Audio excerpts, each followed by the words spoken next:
God is the ultimate administrator.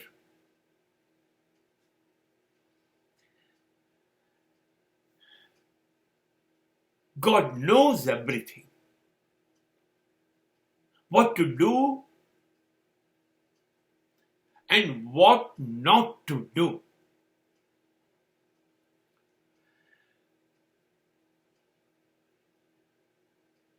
God never required our advice, our any instruction. Or let me tell you that God never required any interference in his management. ઈશ્વરથી શ્રેષ્ઠ સર્જનહાર કોઈ નથી. એના જેવું શ્રેષ્ઠ સર્જન કોઈ કરી શકતું નથી.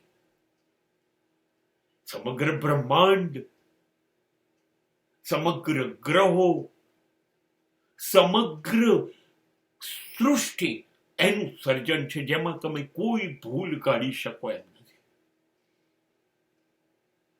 He is the best creator. He is the best administrator.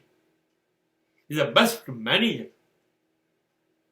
બધું જ અદ્ભુત જ્યારે થવું જોઈએ, જેમ થવું જોઈએ, જેના માટે થવું જોઈએ, જેવી રીતે થવું જોઈએ, એવી રીતે જ એ કર્યા કરે છે. એમાં કોઈની દખલ ચાલતી નથી અને એને કોઈની સલાહ સૂચનની જરૂરી નથી. પણ માણસને ટેવ છે ને, એ વારે ઘડીએ ઈશ્વરના કામમાં દખલ કરશે, ઈશ્વરને સલાહ આપશે, સૂચન આપશે, જાણે ઈશ્વર એનો એક નિમણૂક કરેલો અધિકારી હોય કે કર્મચારી હોય, એમ આપણે વારે ઘડીએ એને સલાહ આપીએ છીએ. આમ કરને પ્લીઝ, આમ કરને, તેમ કરને, અમારા માટે આ કર્યું, મારા માટે આ ન કર્યું. નહીં, પહેલી તો વાત એ તમારી સલાહની જરૂર નથી. અને કદાચ આપણે દોડડાયા થઈને કહીશું તો એ માનશે નહીં. એને પાક્કી ખબર છે કોના માટે શું જરૂરી છે, ક્યારે, કેવી રીતે, એમ જ એ કરશે. તમારા કહેવાથી એ કશું કરશે નહીં, કર્યું નહોતું અને કરવાનો નથી. એની મેનેજમેન્ટમાં કોઈ ભૂલ જ નથી. ભૂલ માત્ર માનવોની થઈ શકે, પરમાત્માની ન હોય.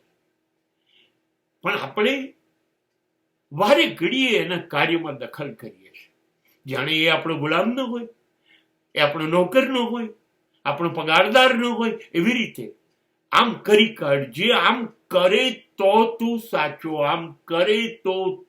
આપણે એની પાસે એની ચેલેન્જ આપીએ છીએ. નહીં, એ ત્યાં તમારી ઈચ્છાઓ પૂરી કરવા નથી બેઠો.